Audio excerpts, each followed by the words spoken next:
कहानी है एक ऐसी नागिन की जिसकी त्वचा सोने सी दमकती थी और जिसके मन में प्रेम, बदला और त्याग की अनकही गाथा थी। यह कोई साधारण नागिन नहीं थी। यह थी सुनहरी नागिन, जो अपने वचन, प्रेम और नागवंश के सम्मान के लिए काल के भी पार चली गई।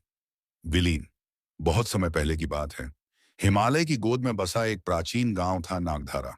इस गांव के पास ही एक रहस्यमयी झील थी, जिसे लोग सोनसर झील कहते थे।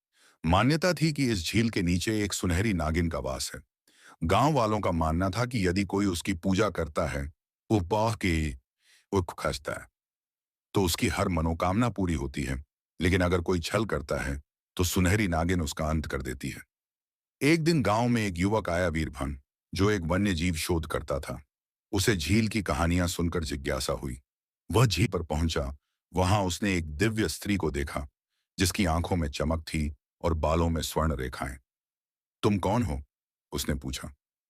मैं केवल एक रहस्य हूं, उसने मुस्कुराकर कहा।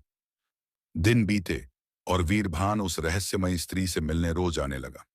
उसे पता नहीं था कि वह स्त्री कोई और नहीं, सुनहरी नागिन थी, नागलोक की राजकुमारी, नागकन्या सुरंजना, जो 100 वर्षों के बाद मानव रूप में बाहर आती थी।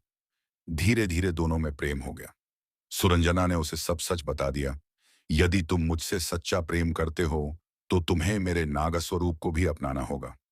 वीरभान ने वचन दिया, मैं तुम्हारे हर रूप से प्रेम करता हूं। लेकिन गांव में एक तांत्रिक भी आया था, भैरवनाथ, जिसे सुनहरी नागिन की मणि चाहिए थी। वह जानता था कि मणि केवल तभी मिल सकती है जब नागिन का प्रेमी उसे धोखा दे। उसने वीरभान को बहकाया। भैरवनाथ ने वीरभान को एक विशेष तिलक दिया और कहा, इस तिलक को उसकी मांग में लगा देना। वह मणि तुम्हें स्वयं सौंप देगी। वीरभान ने बिना जाने उसकी चाल को मान लिया। जब सुरंजना को तिलक लगाया गया, वह कांप उठी। उसकी आंखों से आंसू बह निकले। तुमने मेरा विश्वास तोड़ा, वीरभान। और ठीक उसी पल सजनन अमीन सुरंजना का रूप बदल गया।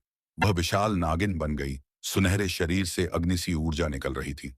लेकिन उसने वीरभान को मारा नहीं, क्योंकि प्रेम अब भी जीवित था।